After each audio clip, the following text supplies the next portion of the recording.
வணக்கம். இது Tamil set online. Tamil rock மாதிரிப்பட்ட இணையதளங்கள்னால தமிழ் சினிமாவே ஸ்தம்பிச்சு போயிட்டுருக்க நேரத்தில் அதை பற்றியான சில சந்தேகங்கள், அதுக்கான விடை கண்டுபிடிக்க முடியுமான்னு தெரியல. அதுக்கான சந்தேகங்கள் இருக்குது. அதை இப்போ உங்கள்கிட்ட ஷேர் பண்ணலான்னு நினைக்கிறேன். முதலாவது, ஒரு காலத்தில் திரைப்படங்கள் வருடக்கணக்கில் ஓடின படங்கள் இருக்கிறது. ஒரு 300 நாட்கள், 400 நாட்கள், 200 நாட்கள் போன்ற நாட்கள் ஓடின படங்கள்லாம் இருக்கிறது. அந்த நேரத்தில் எல்லாம் தேட்டர்களோட எண்ணிக்கை ரொம்ப குறைவாக இருக்கும். அதுக்கு பார்ப்பதற்கான கட்டணங்கள் ரொம்ப குறைவாக இருக்கும்.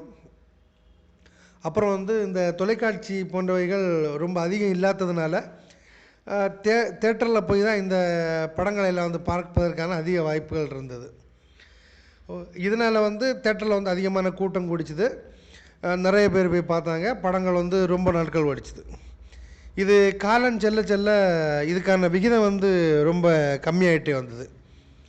அதுக்கப்புறம் ஒரு நல்ல ஒரு படம்னாலே ஒரு 175 நாட்கள் ஓடுறதே ஒரு சவாலான விஷயமாக தான் இருந்தது. அதுக்கப்புறம் மீண்டும் அந்த நிலைமையும் படிப்படியாக இந்த திருட்டு விசிடி அப்படிங்கிற ஒரு விஷயத்தினால ரொம்ப அதிகமாக பாதிக்கப்பட்டு 2002க்கு அப்புறம் இந்த திருட்டு விசிடிங்க ஆதிக்கம் ரொம்ப அதிகமாகிட்டே காணப்பட்டது. ரொம்ப குறைவான படங்கள், 150 படங்களுக்கு மிகாமல் இறங்கி கொண்டிருந்த தமிழ் சினிமாவில் குறிப்பிட்ட 1-2 வருஷம் 68 படங்கள், 71 படங்கள், 84 இந்த மாதிரி ரொம்ப கம்மியான படங்கள்லாம் வந்திருக்கு. இப்போ இதை என்ன பண்ணலான்னு யோசிச்சுட்டு இருக்கும்போது நம்ம படத்தை திரையிடுற திரையரங்குகளின் எண்ணிக்கையை கூட்டலாம் அப்படின்னு நினச்சிக்காங்க.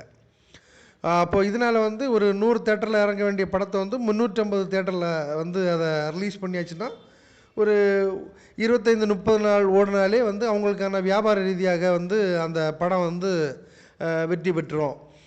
போட்ட காசு எடுத்துடலாம், லாபம் பார்த்துடலாம், அந்த மாதிரி நிலைமை வந்தது.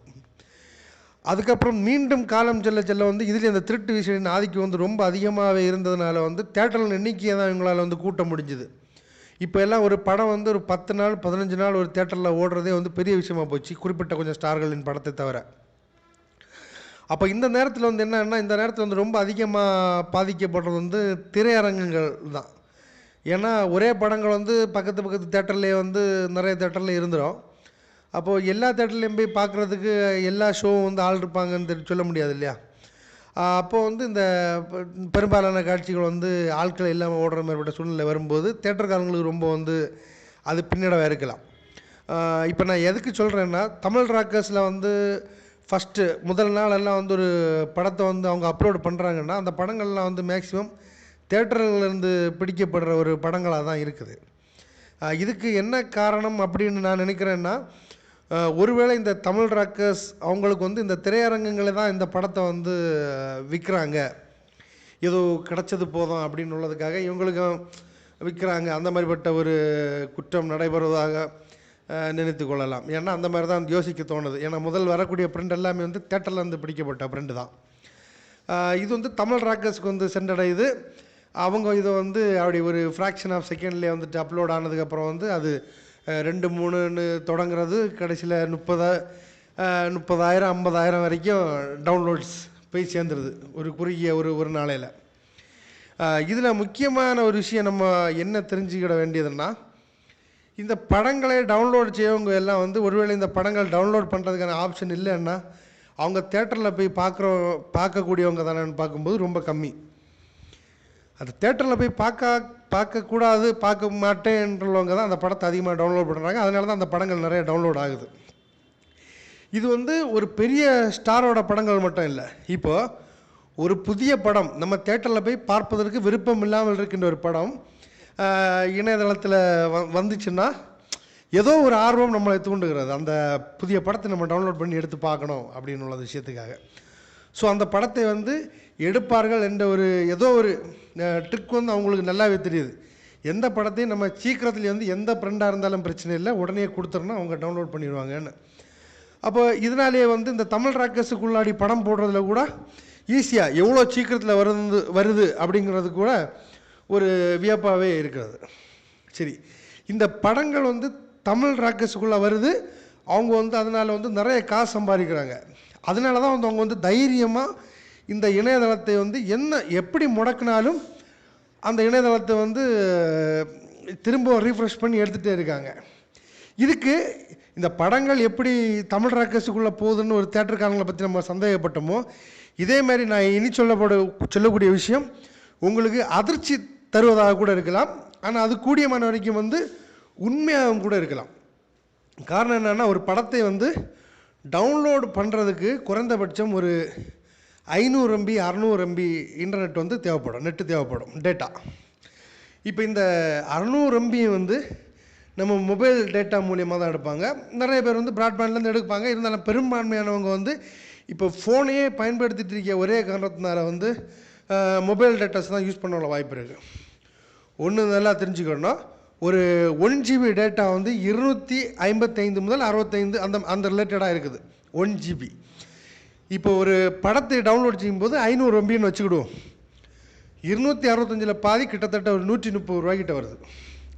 நம்ம திரையரங்கில் சென்று பார்த்தா கூட அந்த படம் வந்து 120 ரூபா தான். இவங்க டவுன்லோட் பண்ணி அந்த மோசமான பிரிண்டை மொபைலில் மீண்டும் 2.5 மணி நேரம் உட்காந்து பார்க்க போகிறாங்க. இதுதான் நடந்துகிட்ருக்கு. இப்போது இந்த மொபைல் டேட்டாவில் வந்து இங்கே எடுக்கும்போது அது மொபைல் நிறுவனங்களுக்கு வந்து, அதாவது நெட்வொர்க் நிறுவனங்களுக்கு வந்து நல்ல லாபமாக முடியுது. இப்போ கிட்டத்தட்ட ஒரு புதிய படம் வரும்போது நிறைய பேர் அதை டவுன்லோடு பண்ணும்போது வந்து நெட்வொர்க்குக்கான ரெவன்யூ வந்து கூடுது.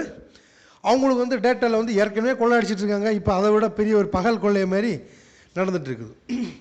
இப்போது இந்த படங்களை பதிவேற்றத்திற்கு இந்த நெட்வொர்க் ஏன் காரணமாக இருக்கக்கூடாது? ஏன் இவங்க கூட வந்து இந்த படத்தை வந்து இந்த மாதிரியான இணையதளங்களுக்குள் செலுத்துவதற்கு இவர்கள் உதவி செய்ய மாட்டார்கள் என்று ஒரு சந்தேகம் எழுகிறது. ஒரு கூடியமான வரைக்கும் இது உண்மையாக கூட இருக்கலாம். இது இவங்களோட ஒரு இதுபடி தான் வந்து இந்த படங்கள்லாம் வந்து இப்போ வர முன்னாடி இருந்த காலங்களை விட வந்து இப்பொழுது இந்த படங்கள் அதிகமாக இணையதளத்துக்குள்ளாடி போகுதுன்னு சொல்லும்போது வந்து இவங்க மேலே ஒரு பெரிய ஒரு சந்தேகத்தை தான் ஏற்படுத்த தோணுது. இப்போ கடைசியாக வந்த கபாலி படம் கூட ஒரு முதல்ல வந்து படம் ரிலீஸ் ஆகி கொஞ்சம் நேரத்துலேயே வந்து ஒரு 20 நிமிஷ காட்சிகள் எல்லாம் படம் வெளியே வந்துட்டுது. அதெல்லாம் வந்து திருட்டுத்தனமாக தேட்டரில் இருந்து இவங்க மொபைலில் கேப்சர் பண்ணி எடுத்த படம். அதனால தான் அவங்க முழு படத்தையும் வந்து போடுறதுக்குன்னா இந்த மாதிரி அவங்க தேட்டர் காலத்தை இவங்க எடுத்து அதை வந்து முறையாக இவங்க தான் இந்த நெட்வொர்க் நிறுவனங்கள் தான் வந்து முறையாக வந்து ஈஸியாக வந்து அப்ரோச் பண்ணுறது மாதிரி வந்து பண்ணிகிட்ருக்காங்க. இதனால தான் வந்து இந்த தமிழ் சினிமா வந்து அழிஞ்சு போகிறதுக்கு முக்கிய காரணமாக இருக்க போகுது. இனி வந்து 4G அந்த மாதிரிப்பட்ட தொழில்நுட்பம் எல்லாம் வந்து இங்கே இன்னும் கிராமப்புறங்களில் வரல. அது வர ஆரம்பிச்சிட்டுன்னா கண்டிப்பாக வந்து எல்லாருமே வந்து தேட்டருக்கு போகாமலே இந்த படங்கள் எல்லாம் ஈஸியாக டவுன்லோட் பண்ணுறதுக்கான வாய்ப்புகள் ஏற்படும்போது நாளடைவில் வந்து இந்த திரைப்படங்களின் எண்ணிக்கை இன்னும் வெகுவாக குறையும். இந்த படங்களுடைய ஒரு ஆரோக்கியம் எந்த அளவுக்கு இருக்கும் என்பதில் ஒரு கஷ்டமான விஷயந்தான். முதல்ல இந்த தேட்டர்ஸ்லேருந்து இந்த படத்தை வெளியே போகிறத வந்து தடுக்கிறதுக்கான முயற்சியில் இருக்கணும். அப்புறம் இந்த நெட்வொர்க்காரங்களை டேட்டாஸ் வந்து நம்ம இருந்தால் கண்டிப்பாக எடுக்க தான் செய்வோம். அதையே நம்மளாக பார்த்து தான் இதுக்கே 130 ரூபா நம்ம வந்து கொடுக்க போகிறோம், இதுக்கு பேசாமல் நம்ம போய் தேட்டரில் போய் பார்த்துருவோம் படத்தை அப்படின்னு உள்ள எண்ணம் நம்ம ஆடியன்ஸுக்கும் வரணும். அப்படி இருந்தால் மட்டும்தான் இந்த தமிழ் ராக்கர்ஸ் போன்ற ஒரு விஷமிகள்கிட்ட இருந்து தமிழ் சினிமாவை காப்பாற்ற முடியும். எங்கள் நிகழ்ச்சி பிடித்திருந்தால் எங்கள் சேனலை சப்ஸ்கிரைப் பண்ணுங்கள், ஷேர் பண்ணுங்கள். நன்றி.